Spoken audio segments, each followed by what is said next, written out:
नमस्कार मंडळी, आवड तुमची आमची या यूट्यूब चॅनलमध्ये तुमचं मनपूर्वक स्वागत आहे. मी नंदिनी. चला आज आपण घरच्या घरी बटर पावभाजी खमंग व टेस्टी ढाबा स्टाईल कशी बनवायची ते आपण पाहूया. बटाट्याचं साल काढून चिरून घेतले, ते कुकरमध्ये टाकले.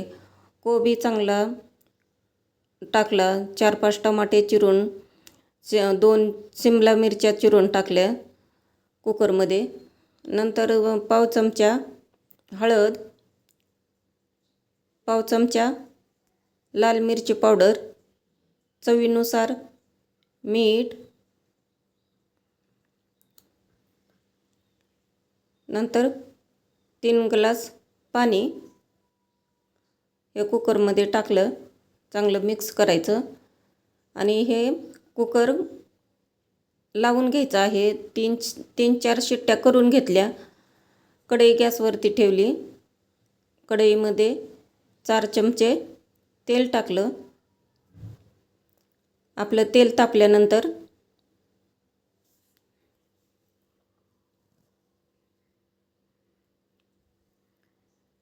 1 चमचा जिरे चांगले तडतडल्यानंतर चिरून घेतलेला लसूण टाकायचा.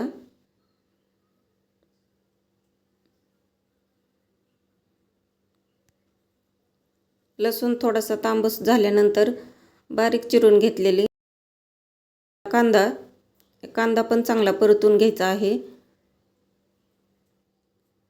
मऊ झाल्यानंतर वाटाणे टाकले. वाटाणे पण आपल्या कांद्याबरोबर शिजून निघतील म्हणून वाटाणे टाकलेत. आलं लसूण कोथिंबीरची पेस्ट,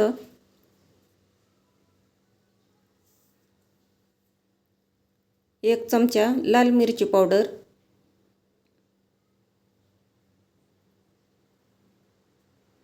पाव चमचा हळद, पावभाजी मसाला, चवीनुसार मीठ. हे चांगलं तेलामध्ये मिक्स करून घ्यायचं आहे परतून.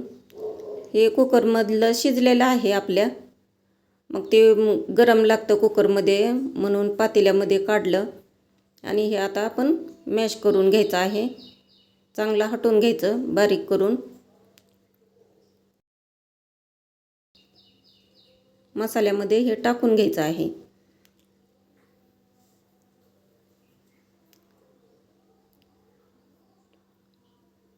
चांगलं 10 मिनिट कमी गॅसवरती हे भाजी शिजवून घ्यायची. बटर टाकलं,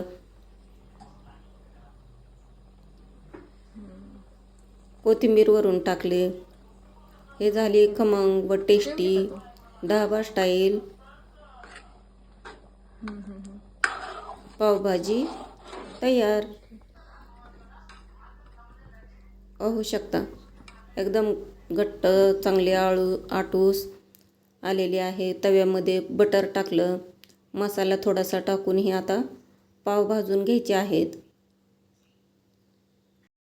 तर चला मंडळी, या पावभाजी खायला.